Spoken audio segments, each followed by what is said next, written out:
안녕하세요. 저는 33살이고 남편은 36살이며 얼마 전까지 평범한 부부로 지내고 있었습니다. 그런데 결혼 4년 만에 어렵게 임신한 첫 아이를 지난 금요일에 유산하게 되었습니다.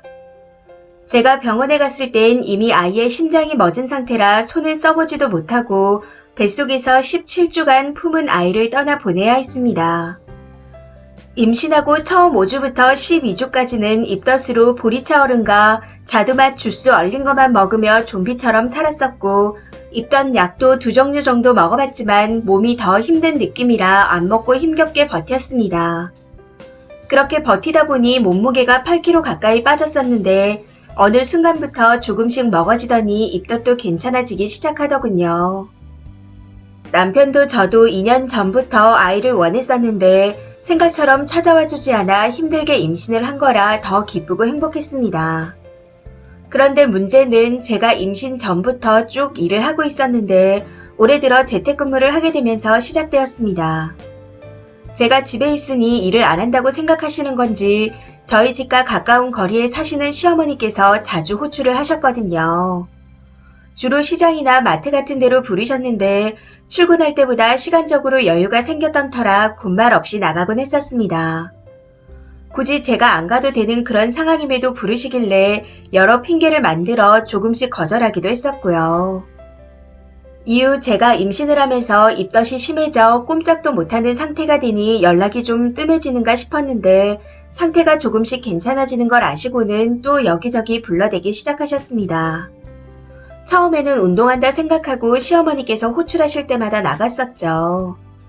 더운 날씨에 260원 아끼려고 A마트에서 B마트까지 20분 거리를 같이 걸어 다녀오곤 했었는데 그때마다 살림은 이렇게 알뜰하게 하는 거다 하고 강조하시던 시어머니께 네, 저도 잘 배울게요 하며 기분을 맞춰드리곤 했었습니다. 그런데 시어머니와 외출을 하고 온 어느 날 조금의 하혈을 하게 되었고 아주 소량이었기에 다른 문제점이 없어 보여 다음날까지 기다렸다가 병원에 다녀왔습니다. 병원에서는 유산기가 조금 있으니 최대한 안정하라고 하시더라고요. 그래도 상태가 심했던 건 아니라 저도 안심하고 집에서 푹 쉬면서 집안일과 회사 일을 조금씩 했습니다. 남편이 많이 도와줘서 딱히 힘들지는 않았지만 피곤함을 정말 많이 느꼈던 것 같아요. 그리고 문제의 그날 시어머니께서 또 호출을 하시기에 몸이 안 좋다고 솔직히 말씀드렸습니다. 유산기도 있고 몸이 많이 피곤해서 힘들다고요.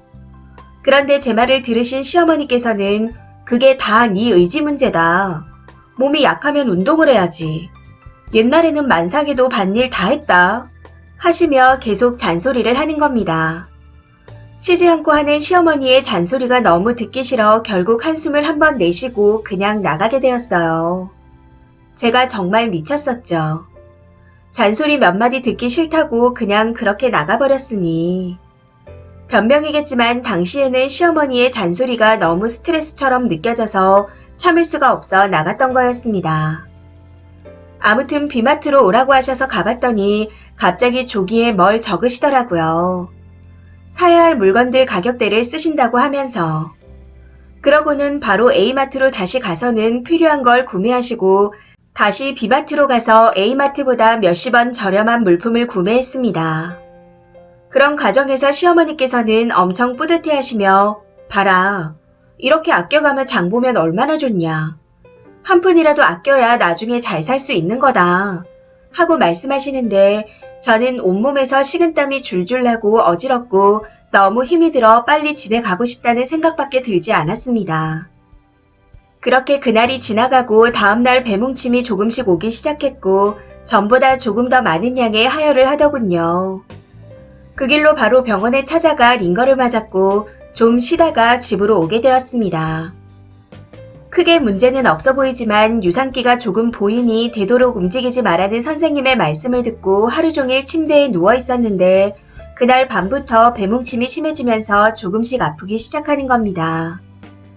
이후 최대한 움직이지 않기 위해 계속해서 누워 있었죠. 그런데 다음날 아침 잠시 화장실에 들렀을 때 노란색 물 같은 게 조금씩 흘러내리면서 하혈을 하기 시작하는 겁니다. 곧바로 남편을 불러 병원으로 갔었는데 한참 동안 초음파를 보시던 의사 선생님께서 양수가 많이 빠진 상태이고 아이 심장이 뛰지 않는다 하고 말씀하시는 겁니다. 네, 아이가 그냥 그대로 가버린 거였습니다. 그 말을 듣는데 눈물이 왈칵 쏟아지면서 아무것도 생각할 수가 없더군요. 어떻게 지나가는지도 모를 시간들을 보내며 그렇게 수술을 진행했습니다. 약을 써서 7시간 정도 진통을 한 뒤 마취를 했고 눈을 떠보니 병실이었습니다. 병실에서 계속 울다가 기절하듯 잠이 들었던 것 같네요. 아무튼 그렇게 몸을 추스리고 퇴원해서 집으로 들어갔는데 시어머니께서 국을 끓이고 계시더군요. 그런 시어머니를 보고 있자니 순간적으로 너무 화가 나서 표정이 굳어졌고 인사도 안 드리고 방으로 들어가 버렸습니다. 그런데 왜 그런지 모르겠지만 갑자기 우라통이 터지면서 이 모든 게 어머님 때문이다 하는 생각밖에 안 들더라고요. 그런 생각이 들자마자 바로 거실로 뛰어가 시어머니께 국 끓이셔도 먹을 사람 없으니 당장 가셨으면 좋겠다. 유산기 있다고 그렇게 말씀드렸는데 듣기는 하셨냐. 형님한테도 그러실 거냐.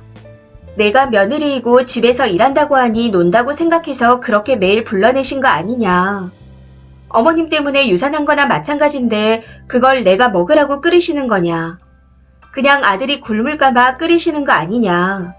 하고 정말 쉴 틈 없이 쏘아 붙였습니다. 너무 흥분한 상태라 다 기억이 나진 않지만 대충 저런 말들을 했던 것 같아요.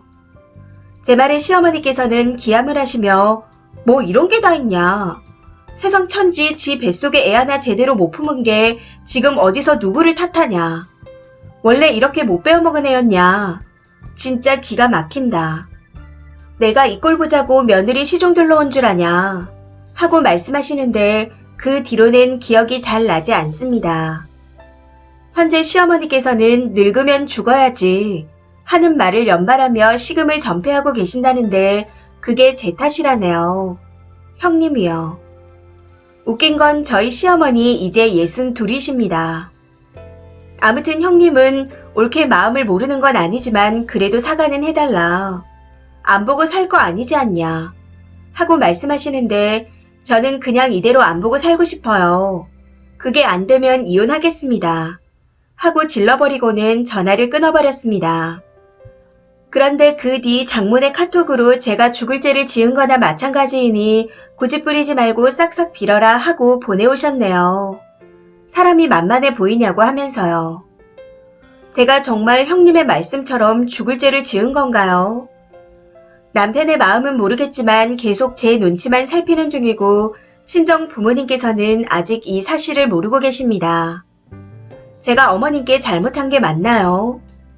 이 모든 게 시어머니의 탓만은 아니라는 걸 저도 알고 있습니다.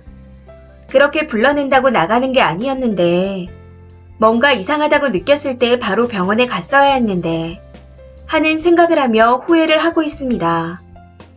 그리고 그날 제가 왜 그렇게 미쳐서 날뛰었는지 아직도 모르겠지만 최소한 그때의 행동에 대해서는 후회하고 있지 않습니다. 제 심보가 못돼서 그런 걸까요?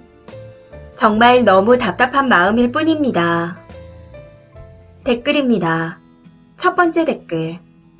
당장 친정 부모님께 말씀드리고 이혼 준비하세요.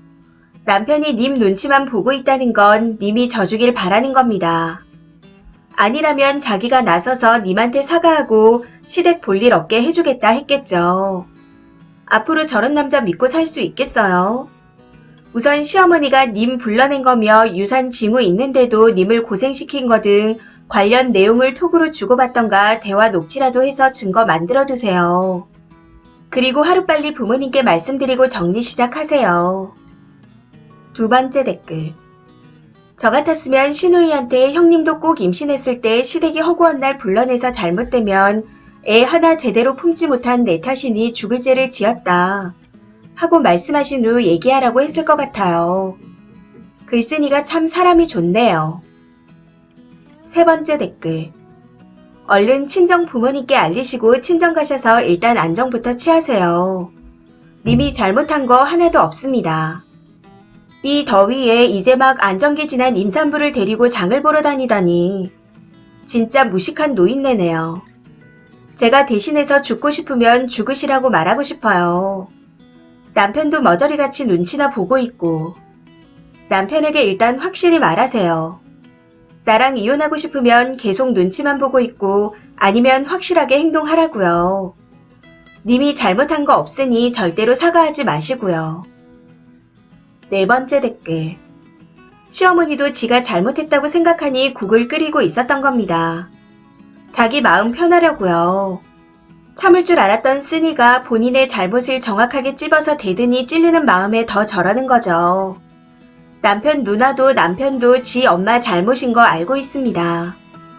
남편 누나는 그거 인정하기 싫으니 쓰니를 잡는 거고 남편은 지 엄마 잘못이지만 쓰니가 여태까지처럼 참아주길 바라는 마음에서 눈치를 보며 한숨만 쉬고 있는 겁니다. 저렇게 집안 전체가 쓰니를 무시하고 있는데 친정에 숨기는 이유를 모르겠네요. 이혼하더라도 남편부터 조져야 되고 같이 살더라도 남편부터 조져야 합니다. 쓰니는 시가에 할 만큼 했고 시가는 남편이랑 영 끊기는 순간 길거리에서 스치는 사람보다 못하니 눈치 볼 필요 없이 본인 행복과 건강만 챙기며 사세요. 이혼하든 같이 살든 잘 추스려서 아기를 다시 만나길 진심으로 바랄게요. 5번째 댓글. 유산한 거 시어머니 탓 맞아요. 이런 더위에 임신한 며느리를 끌고 여기저기 다니고 싶었을까요? 몇십 원 아끼면서 뿌듯하고 며느리까지 부려먹을 수 있으니 아주 즐거웠겠네요. 임신 초기에 그러고 다니다니 며느리 유산시키려고 발악을 한 겁니다. 거기다 신우나 남편도 소름 끼치고요. 친정에 말씀하시고 이혼하세요. 그 집구석 사람들 죄다 인간 말종입니다. 이 사연은 여기까지입니다. 시청해주셔서 감사합니다.